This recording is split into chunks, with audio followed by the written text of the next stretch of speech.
नमस्कार दोस्तों, मैं सुनील अमृत यूजीसी नेट हिंदी माध्यम में यूजीसी नेट हिंदी गोल्ड में आप सभी का स्वागत करता हूं। तो आप लोग जो है पढ़ रहे हैं यूजीसी नेट पेपर वन, और पेपर वन में भी यूनिट वन हम लोग जो है पढ़ रहे हैं। यूनिट वन का पहला टॉपिक हम लोग पूरा कर चुके हैं, और पहले टॉपिक के मैं आपके इससे पहले आपकी 2 क्लासें ले चुका हूं। एक क्लास आपकी एमसीक्यू की भी मैं इसमें ले चुका हूं, और एक क्लास और रहेगी आपकी एमसीक्यू की, यानी कि 50 क्वेश्चन आपके इसमें एमसीक्यू के भी हो जाएंगे।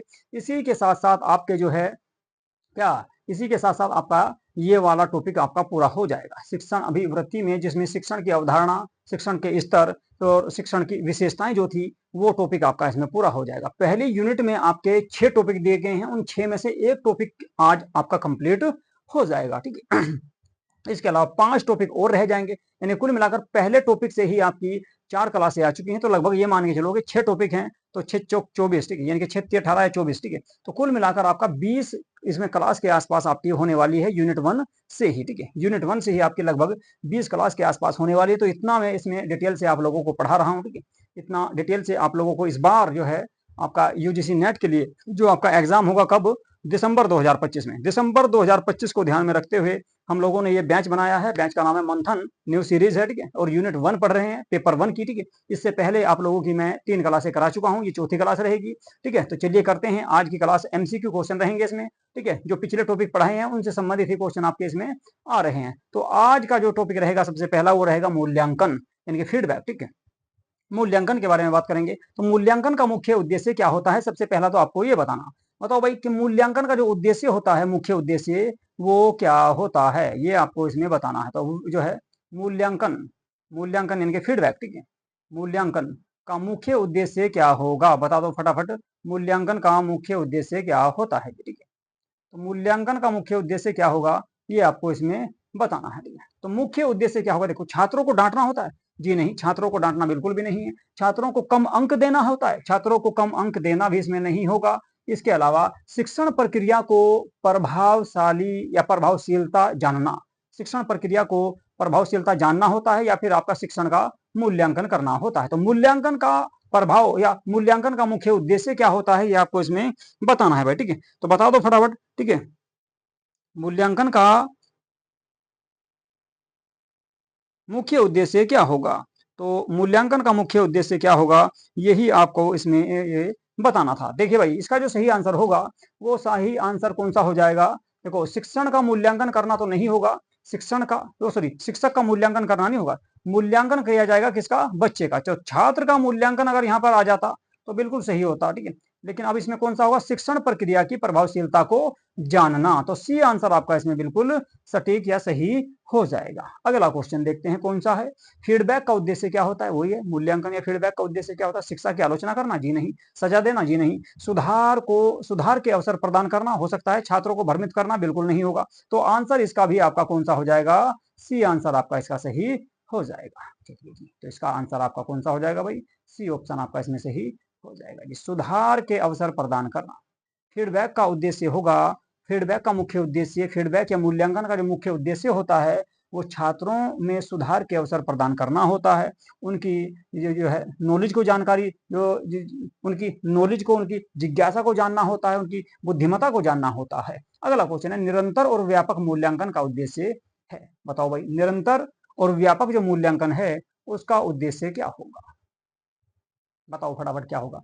केवल परीक्षा लेना है? ठीक है, जी नहीं, केवल परीक्षा लेना तो हो नहीं सकता। देखो, जहां भी केवल शब्द आ जाएगा, ध्यान रखना, जहां भी केवल शब्द आ जाएगा, केवल शब्द होता है आपका निगेटिव, ठीक है। तो केवल शब्द वाला ऑप्शन अधिकांश गलत ही रहता है आपका, ठीक है। तो आपका ये ऑप्शन आ जा आपका हो जाएगा गलत। संपूर्ण व्यक्तित्व का मूल्यांकन करना? हो सकता है, ये आपका हो सकता है। इसके अलावा कक्षा में मौन बनाए रखना? बिल्कुल भी नहीं। समय पर पाठ्यक्रम पूरा करना? ये भी नहीं होगा। तो इसका बी आंसर आपका इसका सही हो जाएगा। संपूर्ण व्यक्तित्व का मूल्यांकन करना ही आपका क्या होगा? निरंतर और व्यापक मूल्यांकन का उद्देश्य होगा जी। इसके बाद अगला क्वेश्चन, मूल्यांकन कब किया जाना चाहिए? बताओ, मूल्यांकन कब किया जाना चाहिए? मूल्यांकन का मतलब है परीक्षा लेना है, बच्चे के बारे में जानना। बच्चे के बारे में कब जानोगे? केवल अंत में जानना चाहिए?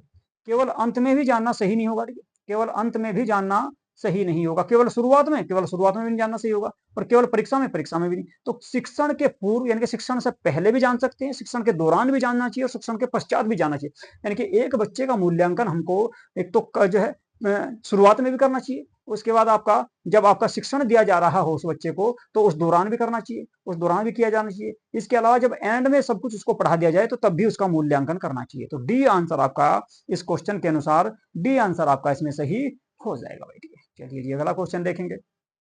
अगला जो क्वेश्चन है फॉर्मेटिव मूल्यांकन का लाभ। तो फॉर्मेटिव मूल्यांकन क्या होता है, फॉर्मेटिव मूल्यांकन का लाभ क्या होता है, ये आपको इसमें बताना है। देखो भाई, फॉर्मेटिव मूल्यांकन का लाभ क्या होगा, शिक्षण में सुधार करना या परिणाम की घोषणा करना या छात्रों को डराना या फिर परीक्षा में पास कराना। देखो फॉर्मेटिव का मतलब होता है कि जो ना शिक्षण जो जो टीचर जो बच्चों को पढ़ा रहा है उसमें सुधार करना आसान तरीके से, एक बेहतरीन तरीके से, ताकि बच्चे उसे आसानी से समझ सके। तो देखो परिणाम की घोषणा करना तो इसमें होगा नहीं, परिणाम की घोषणा करना तो होगा नहीं, छात्रों को डराना बिल्कुल नहीं हो सकता, परीक्षा में पास करना भी नहीं हो सकता। तो शिक्षण में सुधार करना, ठीक है। फॉर्मेटिव मूल्यांकन का जो सही आंसर होगा वो होगा शिक्षण में सुधार करना।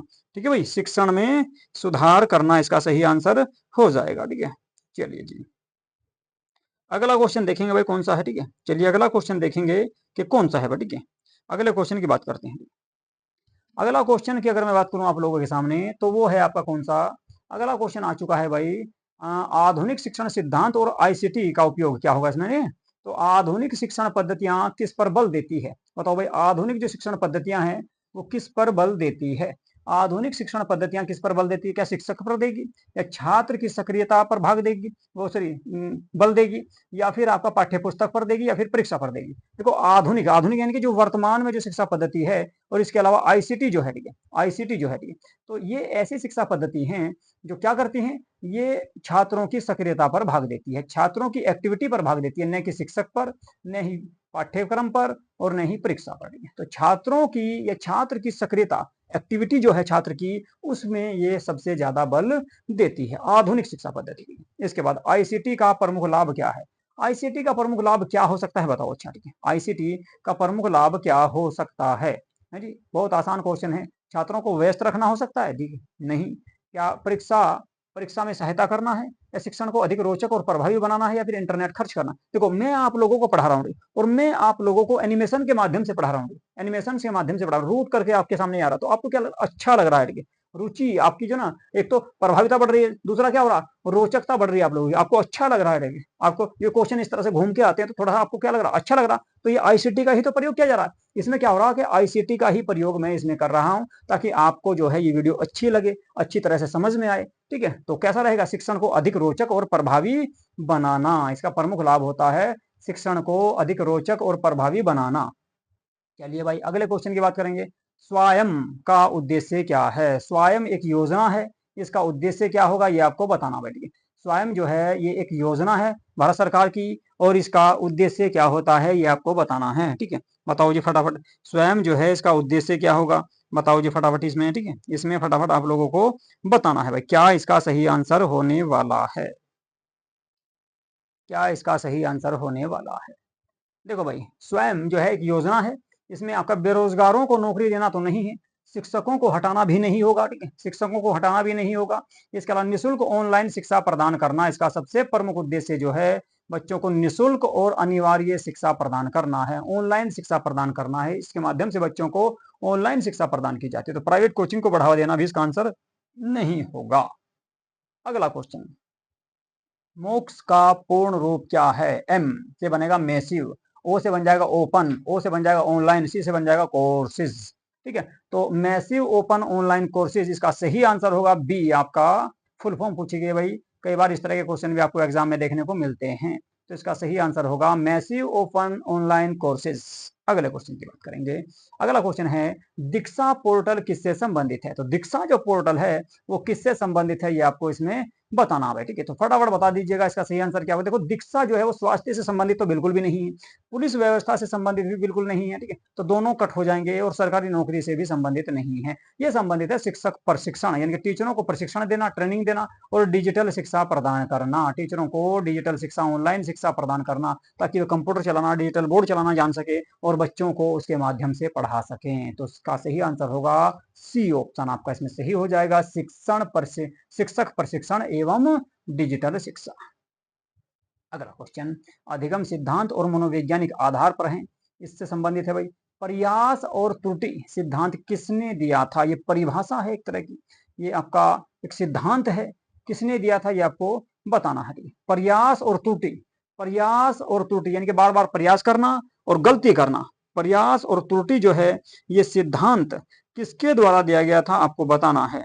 किसके द्वारा इस सिद्धांत को दिया गया था ये आपको बताना है। ठीक है, तो फटाफट इसमें बता दो आपका प्रयास और त्रुटि जो सिद्धांत दिया था वो किसके द्वारा दिया गया था, है जी। क्या पावलव के द्वारा दिया गया, या फिर स्किनर के द्वारा दिया गया, या फिर आपका थोर्नडाइक एक आपके मनोवैज्ञानिक थे उनके द्वारा दिया गया, या फिर कोहलर कोहलर के द्वारा दिया गया। तो इसका जो सही आंसर है देखो, इसका सही आंसर होगा आपका कौन सा, सी ऑप्शन आपका इसका सही हो जाएगा, यानी कि थोर्नडाइक इसका सही आंसर हो जाएगा। ठीक है, चलिए जी अगला क्वेश्चन देखते हैं। अगला जो क्वेश्चन है आप लोगों के सामने, प्रेरणा किस प्रकार की शक्ति है।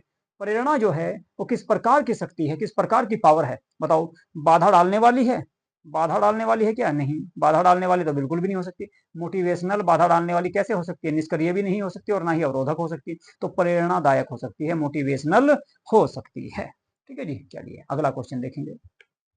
अंतर्दृष्टि द्वारा अधिगम का सिद्धांत किसने दिया, बताओ भाई। अंतर्दृष्टि, अंतर्दृष्टि यानी कि जो ना अपने मन की जिज्ञासा, अपने मन की इच्छा, अपने मन की जो है बातें, ठीक है, अंतर्दृष्टि, ठीक है, उसी को कहा जाएगा अंतर्दृष्टि। ठीक है, तो अंतर्दृष्टि द्वारा अधिगम, अंतर्दृष्टि द्वारा अधिगम का सिद्धांत किसके द्वारा दिया गया, ये दिया था भाई कोहलर के द्वारा। किसके द्वारा, कोहलर भाई साहब ने ये सिद्धांत दिया था। ये ठीक है, एक मिनट भाई निशान लगा दो इसमें, पेन लिया नहीं था, चलो ये ले लेते हैं।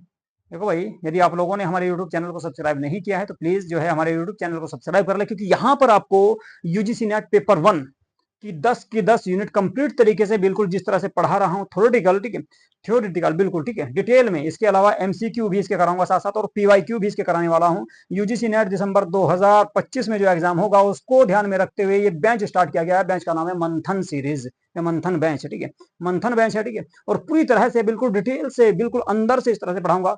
और आप लोग देख भी रहे होंगे, ठीक है, यूट्यूब पर बहुत सारे लोग पढ़ाते हैं, लेकिन बहुत कम ऐसे टीचर होंगे, बहुत कम ऐसे यूट्यूब चैनल होंगे जहां पर आपको बिल्कुल डिटेल से थ्योरेटिकल एक टॉपिक के बारे में डिटेल से पढ़ाया जा रहा हो। बहुत कम होंगे, मैं ये नहीं कह रहा कि नहीं पढ़ाते, कुछ होंगे ऐसे भी, कुछ यूट्यूब जो है यूट्यूब चैनल ऐसे भी होंगे जहां पर आपको बिल्कुल डिटेल से पढ़ाया जा रहा होगा। जिस तरह से मैं पढ़ा रहा हूँ शायद इससे भी अच्छा पढ़ा रहा होगा, लेकिन मैं आपको जो है बहुत अच्छी तरीके से पढ़ाने का प्रयास कर रहा हूँ, डिटेल से बिल्कुल, ठीक है। तो आप लोग जो है एक काम तो सबसे पहला तो ये करना कि आपको यूट्यूब चैनल सब्सक्राइब करना है, दूसरा वीडियो को डेली लाइक करना है, शेयर भी कर दिया करो भाई, ठीक है। चलिए जी, तो इसका जो सही आंसर होगा वो होगा आपका कोहलर आंसर, ठीक है। चलिए जी अगला क्वेश्चन देखेंगे। अगला जो क्वेश्चन है, बालकों की सीखने की क्षमता पर क्या प्रभाव डालता है। बालकों की सीखने की क्षमता पर क्या प्रभाव पड़ता है, क्या प्रभाव डालता है, ठीक है, ये आपका क्वेश्चन है। तो आंसर बताओ इसमें। बालकों के सीखने की क्षमता पर सबसे ज्यादा प्रभाव किसका पड़ता है, क्या पाठ्यक्रम का पड़ता है, ठीक है, क्या सबसे ज्यादा प्रभाव बच्चों पर पाठ्यक्रम का पड़ता है, ठीक है, पाठ्यक्रम का पड़ता है, ठीक है, बताओ भाई, ठीक है। केवल पाठ्यक्रम का तो प्रभाव नहीं पड़ता, केवल कक्षा का भी नहीं पड़ना, अभिभावक की आय, इनकम का, अभिभावक की आय से तो कोई संबंध ज्यादा है नहीं, ठीक है। तो देखो, ना तो आय से प्रभाव पड़ेगा, ना ही केवल पाठ्यक्रम, देखो केवल दे दिया, केवल पाठ्यक्रम से नहीं पढ़ने का और केवल कक्षा से नहीं पढ़ना। मानसिक परिपक्वता यानी कि बच्चे का जो मेंटेलिटी है, ठीक है, वो कितनी मजबूत है, वो कितनी शक्तिशाली है, वो कितनी प्रभावशाली है, ठीक है, उससे सबसे ज्यादा प्रभाव पड़ेगा। बच्चे के सीखने की क्षमता पे सबसे ज्यादा जो प्रभाव पड़ता है वो मानसिक परिपक्वता से पड़ता है, ठीक है। चलिए जी अगला क्वेश्चन देख लेंगे। अगला क्वेश्चन है आपका, सीखना एक प्रक्रिया है, सीखना एक प्रक्रिया है ए जिसमें व्यवहार परिवर्तन होता है, वो स्वाभाविक होती है, जिसमें केवल परीक्षा शामिल होती है, जिसमें केवल पाठ याद कराया या किया जाता है। बताओ भाई सीखना क्या है। सीखना आप अगर हम बात करें तो केवल केवल पाठ याद किया जाता है, ये तो बिल्कुल गलत होगा। केवल परीक्षा शामिल होगी, ये भी गलत हो जाएगा। जिसमें व्यवहार परिवर्तन होता है, ये नहीं होगा, गलत हो जाएगा। जो स्वाभाविक होती है, सीखना एक ऐसी प्रक्रिया है जो स्वाभाविक है। किसी बच्चे को आप कुछ काम दिखाओ जाओ तो वो खुद ब खुद सीख लेगा उस चीज को। किसी बच्चे के सामने आप बैठकर गाली दे जाओ तो वो बच्चा भी खुद ब खुद गाली देना शुरू कर देगा। किसी बच्चे के सामने आप जो है ना बैठ के जो है ना भागना शुरू करो रोज उसके सामने, तो वो भी एक दिन भागने का प्रयास करेगा। तो क्या होता है, सीखना एक प्रक्रिया है, स्वाभाविक प्रक्रिया, स्वाभाविक प्रक्रिया है। चलिए जी अगला क्वेश्चन देख लेते हैं। अगला क्वेश्चन है आप लोगों के सामने, अधिगम स्थितियां और वातावरण से संबंधित है, ठीक है। लर्निंग कंडीशन एंड इन्वायरमेंट से संबंधित है। तो सीखने के लिए उपयुक्त वातावरण होना चाहिए। सीखने के लिए सबसे उपयुक्त जो वातावरण होना चाहिए, कैसा होना चाहिए, ये तो आप बहुत आसानी से बता सकते हो। शोरगुल भरा तो बिल्कुल नहीं होना चाहिए, डरावना भी नहीं होना चाहिए, अनुशासनात्मक भी नहीं होना चाहिए कि ज्यादा नियम कानून है कि बस नियम कानून के अनुसार ही काम करना है, उसमें भी आप अच्छी तरह से नहीं सीख पाओगे। आपका वातावरण होना चाहिए कैसा, प्रेरक और सहयोगी। प्रेरक यानी कि आपके अंदर मोटिवेशनल आवे, सहयोगी मतलब एक दूसरे की सब मदद करें। तो आपका इसमें रहेगा आपका कौन सा, सी ऑप्शन आपका सही हो जाएगा। अगले क्वेश्चन की बात करते हैं। अगला क्वेश्चन है, सीखने में अवरोध उत्पन्न करने वाला कारक नहीं है। बताओ भाई, सीखने में अवरोध उत्पन्न करने वाला कारक कौन सा नहीं है, यानी कौन कौन से ऐसे कारक हैं जो अवरोध उत्पन्न करते हैं, और उनमें से एक ऐसा है जो अवरोध उत्पन्न नहीं करता। बता दो फटाफट कौन सा है। तो देखो, कम आत्मविश्वास, ये तो अवरोध उत्पन्न करेगा। पर्याप्त नींद, ये शायद ना करे, शायद। तनाव भी करेगा, डर भी अवरोध उत्पन्न करेगा। तो पर्याप्त नींद यानी कि आप अगर आराम से पूरी नींद आपने ले ली है तो आप आराम से किसी भी चीज को सीख सकते हो, आपको आलकस नहीं आएगा, आपको नींद नहीं आएगी। ठीक है, तो सीखने में अवरोध उत्पन्न करने वाला कारक नहीं है कौन सा, पर्याप्त नींद नहीं है। ठीक है, कम आत्मविश्वास तो रहेगा। अगर आपके अंदर आत्मविश्वास की कमी है तो आप सीख नहीं पाओगे। आपको तनाव है, नहीं सीख पाओगे। आपको डर है किसी चीज का, तो भी नहीं सीख पाओगे। लेकिन अगर आप जो है रिलैक्स हो, बिल्कुल पूरी तरह से, ठीक है, सो चुके हो, नींद नहीं है, आपके मन में आलकस नहीं है, तो आप किसी भी बात को, किसी भी चीज को आसानी से सीख सकते हैं। चलिए भाई, अगला क्वेश्चन देखेंगे। अगला क्वेश्चन है, सीखने को प्रभावशाली बनाने में हेतु शिक्षक को चाहिए, क्या करना चाहिए। एक अध्यापक को, मान लो आप टीचर बन गए, ठीक है, आप जो है आने वाले समय में बनेंगे, नहीं बन ही जाओगे, ठीक है, भाई यूजीसी नेट क्लियर करोगे तो आप जो है असिस्टेंट प्रोफेसर बन ही जाओगे। ठीक है, तो छात्रों को डांटना, ठीक है, आप क्या करोगे। ठीक है, प्रभावशाली शिक्षक बनने हेतु आपको क्या करना चाहिए। क्या छात्रों को डांटोगे, जी नहीं। केवल व्याख्यान दोगे, केवल जो है एक्सप्लेन करते रहोगे, बस, नहीं। विविध शिक्षण विधियों को अपनाओगे, जी हाँ अपना सकते हैं। प्रश्नों से बचोगे, जी नहीं। तो विविध शिक्षण विधियों को अपनाओगे, विविध शिक्षण विधियों को अपनाओगे, तभी जो है आप एक प्रभावी शिक्षक या प्रभावशाली शिक्षक कहलाओगे या बन पाओगे। अगला क्वेश्चन देखेंगे। अगला क्वेश्चन है, सक्रिय सहभागिता किस शिक्षण शैली की विशेषता है। सक्रिय सहभागिता किस शिक्षण शैली की विशेषता है। तो देखिए, आपका यहाँ पर नीचे शिक्षण शैली दी गई है ऑप्शन में, आपकी 4 प्रकार की। इनमें देखो भाई कौन कौन सी है। शिक्षक केंद्रित, क्या सक्रिय भागीदारी में आपका टीचर केंद्रित होगा, जी नहीं, टीचर तो केंद्रित हो ही नहीं सकता। छात्र केंद्रित हो सकती है। परीक्षा फल केंद्रित, जी नहीं। पाठ्यक्रम केंद्रित, जी नहीं। तो छात्र केंद्रित में रहेगा आपका सक्रिय सहभागिता।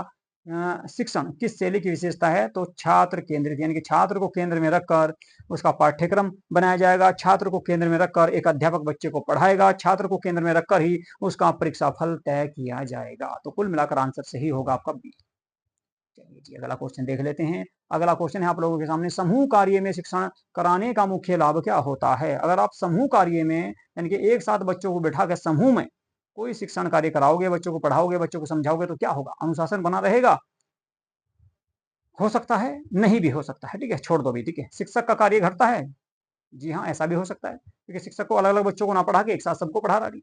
सहयोग एवं नेतृत्व क्षमता का विकास होता है, ये बिल्कुल सबसे सटीक आंसर है। इसके अलावा पाठ्यक्रम शीघ्र समाप्त हो जाएगा, हो तो सकता है, लेकिन सटीक आंसर इसको नहीं कहा जा सकता। समूह कार्य में शिक्षण कार्य का मुख्य लाभ जो होगा वो होगा सहयोग और नेतृत्व क्षमता का विकास, यानी कि बच्चे एक दूसरे का सहयोग करेंगे और उनमें किसी भी काम को करने की, नेतृत्व करने की, लीड करने की क्षमता उत्पन्न होगी, उनका विकास होगा। तो सी आंसर इसमें आपका सही हो जाएगा। ठीक है भाई, चलिए जी, अगला क्वेश्चन देख लेते हैं। अगला जो क्वेश्चन है वो अब नैतिकता और शिक्षक के आचरण से संबंधित है। शिक्षक के आचरण से संबंधित ये क्वेश्चन आपके रहने वाले हैं, अगले 5 क्वेश्चन, ठीक है, क्योंकि 20 क्वेश्चन हो चुके हैं, 5 क्वेश्चन और रहे, 25-25 क्वेश्चनों की मैं सीरीज आपको करा रहा हूँ, ठीक है। चलिए, टॉपिक के बाद, ठीक है, तो शिक्षक को अपने छात्रों के साथ कैसा व्यवहार करना चाहिए, बताओ कैसा व्यवहार करोगे आप। जब आप टीचर बन जाओगे तो अपने बच्चों के साथ में आपका कैसा व्यवहार होगा, छात्रों के साथ कैसा व्यवहार होगा। पक्षपात पूर्ण करोगे, बिल्कुल भी नहीं। कटु, बिल्कुल भी नहीं करना। सहानुभूतिपूर्ण और न्याय संगत, बिल्कुल सही है। उदासीन भी नहीं होगा, ठीक है। तो सी आंसर आपका इसमें सही हो जाएगा, क्योंकि आप जब टीचर बन जाओगे तो अपने बच्चों के साथ में आपको सहानुभूतिपूर्ण और न्याय संगत व्यवहार करना है, ताकि वे आपका सम्मान कर सकें, ठीक है, आपका सम्मान कर सकें, ठीक है। चलिए जी, अगला क्वेश्चन देखते हैं भाई, क्वेश्चन नंबर 22। शिक्षक के लिए सबसे आवश्यक गुण क्या है। शिक्षक के लिए सबसे आवश्यक गुण क्या है। देखिए, ये क्वेश्चन बहुत आसान है, ठीक है, बहुत आसान क्वेश्चन है, ठीक है। तो इनके आंसर आपको जो है बिल्कुल सटीक सा है, इनमें से तो आपके 25 में से 25 नंबर आने चाहिए भाई, कम से कम। शिक्षक के लिए सबसे आवश्यक गुण क्या है? कड़क अनुशासन होना चाहिए? जी नहीं, कड़क अनुशासन तो बिल्कुल भी नहीं होना चाहिए किसी के भी लिए। ज्ञान का गर्व, अब ज्ञान का अहंकार करोगे तो भी गलत होगा, कठोर भाषा होगी तो भी गलत होगा। धैर्य और संवेदनशीलता, ये सही हो सकता है, ये सही होगा। धैर्य रखना है और संवेदनशील होना है अपने कार्य के प्रति। जी अगला क्वेश्चन, शिक्षण में नैतिकता का क्या तात्पर्य है? शिक्षण में नैतिकता का क्या तात्पर्य होगा? ए में दिया गया छात्रों से जुड़ाव रखना, हो सकता है कि आप जो है नैतिकता के माध्यम से बच्चों के साथ में जुड़ाव रखें, बच्चों के साथ में सहानुभूति रखें। ठीक है, इसके बाद निष्पक्षता एवं कर्तव्यनिष्ठता, ये भी हो सकता है। ठीक है, और किसी को पास करने के लिए पक्षपात करना बिल्कुल भी नहीं करोगे। ठीक है, सिफारिश से अंक देना बिल्कुल भी नहीं दोगे। तो छात्रों से जुड़ाव रखना भी इसमें आपका गलत हो जाएगा। अभी सबसे जो सही आंसर, सटीक जो आंसर होगा नैतिकता को लेकर, वो होगा निष्पक्ष और कर्तव्य निष्ठा से अपना काम करना। तो बी आंसर आपका इसमें सही हो जाएगा। ठीक है, चलिए जी अगला क्वेश्चन देख लेते हैं। अगला क्वेश्चन है, यदि शिक्षक किसी छात्र की व्यक्तिगत समस्या जानता है तो उसे क्या करना चाहिए?